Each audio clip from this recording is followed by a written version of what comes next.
So I think we can all agree, us motorcyclists have had our wings severely clipped this year due to the dirty COVID. But when you work in this profession, when getting out and filming and riding all over the world is what you do, I think it's probably hit us even more so. But there are a few small mercies that I'm taking. Usually at this time of the year, we'd be bringing you a video with some miserable off-road riding from a horrible race that I've done in the past called the Weston Beach Race. Yes. We're going to have a chat about the Weston Beach Race 2019. So Dan was lucky or unlucky enough to have been offered a ride on a KTM 250 EXC. I think he rode it. I think people rode over him. Stick around. We're going to have a chat about it.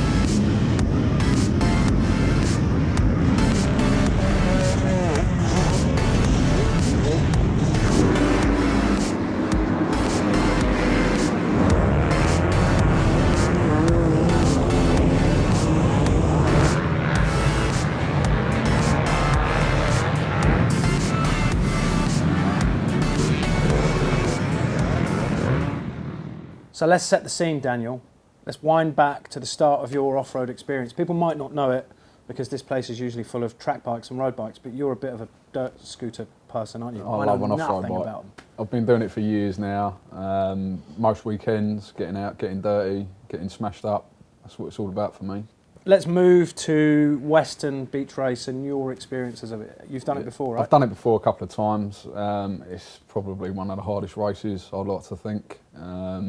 It's just tough. Globally, so I know that there's a thing called Romaniacs. I know there's the Dakar. Yeah, I mean it's no Dakar and it's no Romaniacs, but you know, for a UK event, it's pretty serious. Yeah. I mean, riding in that sand, they don't make it easy. If anything, it's getting harder now, like it used to be when it first started. So yeah, it's a real good event, and anyone can do it, which is the good thing about it, I think. Good or bad? So I just to fill in the gaps with my ridiculous Weston Beach Race experience, it was 2006, I was 26. I was told to go and do it back in the days when editors at magazines could force you to go and do things. And I remember phoning Neil Mackenzie. He was in my phone at the time. I was quite new as a journo to Two Wheels Only magazine, so the idea of being able to ring Neil Mackenzie was cool.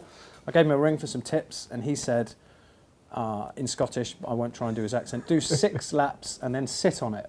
And I think what he meant by sit on it was just cruise around. What I actually did was 2 laps and then sat on it for the entire event. I crashed my cock off. Yeah. Worst weather in years. I finished the race. My average speed was 2 miles an hour. I think there was genuinely 46 crashes in the first lap. Horrible, horrible, horrible. So I know in a minute we're going to talk about that kind of scrabble from Parc Fermé to the start line. Yeah. And then there's a nutty kind of 1,000 bikes in a line. Right. Everyone goes. Let you go. That charge from Parc Fermé to the start line for me, I crashed that many times before the start of the race that when I got to that start line, everybody had gone.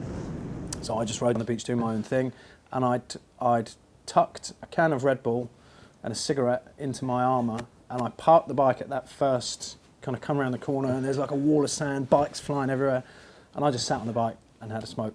Genuinely, no idea what I was doing. See, I think things like that, that's what makes it so good. You know, you don't have to do it all if you don't want to. No. In my head, I need to finish it, so I'll do the full 3 hours. So you're approaching it as a serious competitor? Yeah, I mean, not massively serious. Yeah, I couldn't stop, so I just wanted to keep going, even if I come stone last. As long as I do the 3 hours, get over that finish line. Yeah.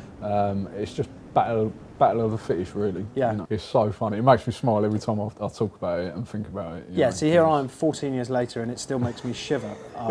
Honestly, you couldn't pay me enough money to do it. So talk me through the start process for you. So set that scene, so like a hooter goes. Yeah, you're basically behind a metal fence. You're all lined up, ready to run to your bike because you've got to run to it. This time I was barging people out of the way because my bike was pretty much the last bike. So I managed to get to my bike pretty quick, and again, you know, all the way to where they hold you behind a quad bike before you go onto the beach, just pushing people out of the way. Argy-bargy, yeah, try and get to the front. So there's no qualifying. How do they pick who's who? Obviously they have like elite guys. Yeah, the elite guys are always at the front. Yeah. You know, they're seeded riders, so they get first pick, I guess. Yeah, and I mean, I can remember the start-finish straight felt like it was about 20 miles long. You know, Oh yeah. And when I say that I had no off-road experience, I literally had no idea what to do. I'd looked at pictures of beach races and I knew that they were sat on the tail light Yeah. And they were kind of finger-like touch on the bars, just letting everything move around. No, you're old enough for dear life, mate, let me tell you, you know. When you're moving, I mean, I guess you're doing 70, 80 mile an hour, I'd like to think down that straight, absolutely full. So whatever you're on is going to be flat out down. Flat out, you know, you just keep it licked all the way down. And of course there's ruts going down the straight. People think it's a nice smooth surface. It's not. The bike's wanting to weave. There's loads of water there where the tide's been in and out. And then you get into carnage after that deep sand. So I mean, this certainly isn't a bike review, but the bike that you were riding sounds like it was probably, you know, the right. It was an absolute awesome machine. Yeah, you know, I own a 300, but this 250 was an awesome bit of kit. It never let me down. Even coming to things like adjusting the chain and all that kind of stuff. When you go into the pits, you want to check your chain adjustment. It just absolutely loved it. The brakes were good all the way through. Yeah. The engine was so strong. Yeah, you know, the bike, I couldn't fault the bike at all, apart from it was probably too fast for me, but there you go. The big thing that people talk about that have done Weston is that moment where you go from flat out down the start-finish straight and you almost do a 180 and you're coming back on yourself. Yeah. And for me, I think I wrote about it at the time. It wasn't quite pre-internet, but in the magazine that I was writing for at the time, I remember saying that I was just faced with what looked like a block of flats made of sand. Yeah. And I melted 100%. That was when I parked it up and just sat in it. This bike's just like fireworks just going off everywhere. It's absolute carnage. You can't see anything. So it's, even though you've got your goggles on and blah, blah, blah, there's so much sand in your face. Yeah. So much going on that you're just riding really blind. This is 2 minutes into a 3-hour race. 3-hour jaunt. You know, the first lap for me is always the hardest. I guess if you're the man at the front, it's probably the easiest. Yeah. But you know, getting through that stage because everyone's bunched up so much. I mean, I crashed on the first real dune. I just sent it straight over and completely.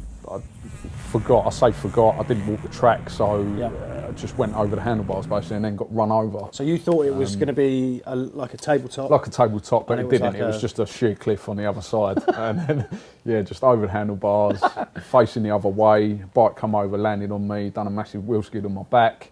That hurt. And then, you know, but you just have to just pick it up and keep going, you know. I mean, it's definitely a magical place, Weston. Every year I say, I'm not going to do it this year, but I end up going back there all the time to do it. And it's just well worth doing. If you've never done it, get out there and do it. So for you, it's like a festival feel. I know we chatted about this on the phone. I think there was beers and you go with mates in the past and make a thing of it. Yeah. I felt like a condemned man. You know, I'm driving down the M4 and M5 to get there, just not knowing what I'm getting into. I went on my own.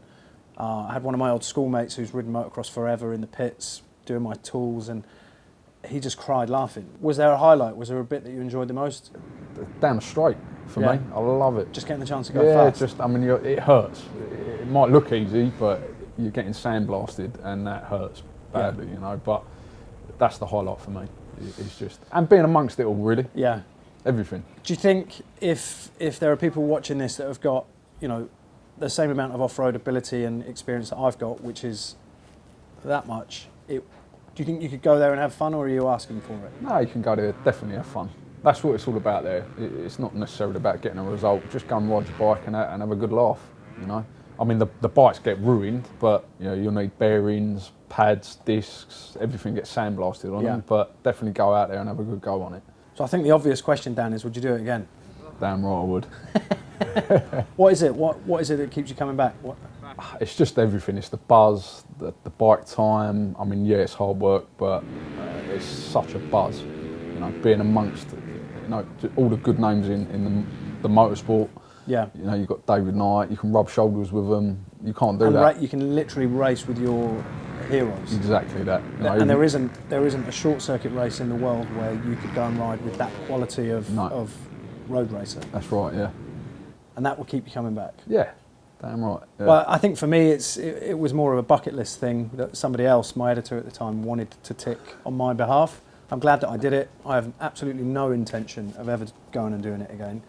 But I think I would like to experience the fun side of it. You know, I'd come and spanner for you and have a few beers the night before and you know, soak up the atmosphere. And I think much like we were chatting about off camera before we put this together. This year has showed us that our personal leisure time and riding time is something to really kind of cherish as much as we can now. Yeah, most definitely. So if there is an opportunity for people to get out and do it, whatever it is, Yeah. road riding, you know, a little adventure break over the weekend, or something as nutty as the beach race. Yeah, yeah. Put some kit on.